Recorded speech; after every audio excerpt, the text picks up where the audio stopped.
नमस्कार मित्रों, जय श्री राम। 29 मार्च 2025 को शनि राशि परिवर्तन करने जा रहे हैं। 29 मार्च को शनि कुंभ राशि से निकलकर मीन राशि में आ जाएंगे। शनि पूरे 30 साल बाद मीन राशि में आ रहे हैं। शनि के इस राशि परिवर्तन का वृश्चिक राशि वाले जातकों पर कैसा प्रभाव पड़ेगा, इस वीडियो में हम इसके बारे में चर्चा करेंगे। 29 मार्च को शनि वृश्चिक राशि वाले जातकों के लिए पंचम भाव यानी 5th हाउस में आ जाएंगे और उसके बाद पूरे 2.5 साल तक पंचम भाव में ही रहेंगे, यानी 3 जून 2027 तक। और 29 मार्च को वृश्चिक राशि वाले जातकों की ढैया भी समाप्त हो जाएगी। 29 मार्च को शनि जैसे ही पंचम भाव में आएंगे तो वृश्चिक राशि वाले जातकों को जो मानसिक तनाव था या पेट से संबंधित समस्या थी या फिर शरीर में दर्द की शिकायत थी, उनमें कमी आएगी। वृश्चिक राशि वाले जातकों के रुके हुए काम पूरे होंगे। साथ ही साथ वृश्चिक राशि वाले जातकों की इच्छाओं की पूर्ति होगी। इस समय अवधि में आपके धन में वृद्धि के योग बनेंगे, प्रॉपर्टी वाहन के योग बनेंगे।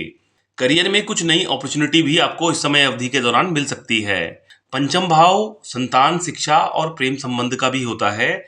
तो ऐसे में जब शनि पंचम भाव में आएंगे तो संतान से संबंधित कुछ समस्याएं आपको रह सकती हैं। हालांकि संतान को शिक्षा प्रतियोगिता में अच्छे परिणामों की प्राप्ति होगी। बात करें अगर प्रेम संबंधों की, तो इस समय अवधि में आपके नए प्रेम संबंधों की शुरुआत हो सकती है। जो लोग पहले से किसी रिलेशन में हैं, उनके आपसी वाद विवाद की स्थितियां बनेंगी। बात करें अगर शिक्षा की, तो वृश्चिक राशि वाले जातकों को शिक्षा प्रतियोगिता में सफलता मिलेगी, लेकिन इस समय अवधि में आपको मेहनत अधिक करने की आवश्यकता रहेगी, क्योंकि बीच बीच में आपका जो माइंड डाइवर्ट पढ़ाई से हो सकता है। अब हम बात कर लेते हैं शनि की दृष्टियों के बारे में। शनि की 3 दृष्टियां मानी जाती हैं, तीसरी, 7वीं और 10वीं। शनिदेव की तीसरी दृष्टि सप्तम भाव यानी 7th हाउस पर पड़ेगी और सप्तम भाव किस चीज का होता है? वैवाहिक जीवन का होता है।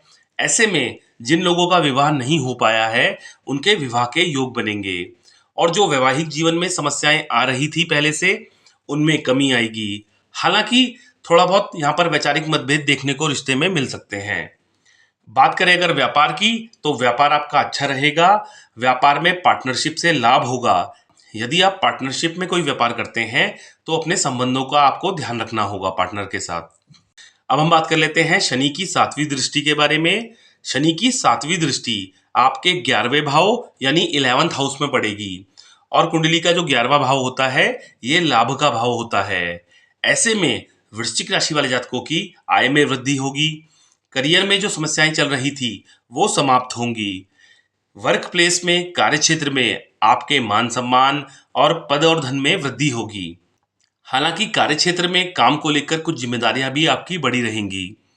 इस समय अवधि में पुरानी किसी की गई इन्वेस्टमेंट से आपको लाभ भी हो सकता है। साथ ही साथ विदेश से जुड़े कामों में भी आपको सफलता मिलेगी।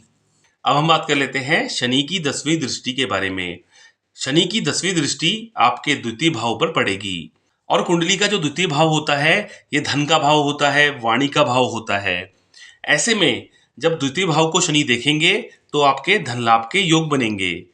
लेकिन क्योंकि कुंडली का द्वितीय भाव वाणी का भी होता है, तो ऐसे में आपको अपनी वाणी पर संयम रखने की आवश्यकता होगी, वरना कार्य क्षेत्र में, परिवार में, रिलेशनशिप में आपके वाद विवाद बहुत रह सकते हैं। साथ ही साथ मुक्त से संबंधित समस्याएं भी आपको इस समय अवधि के दौरान रह सकती हैं। अगर आपको मेरा वीडियो पसंद आया हो तो वीडियो को लाइक और शेयर करें और मेरे चैनल को सब्सक्राइब करें। धन्यवाद।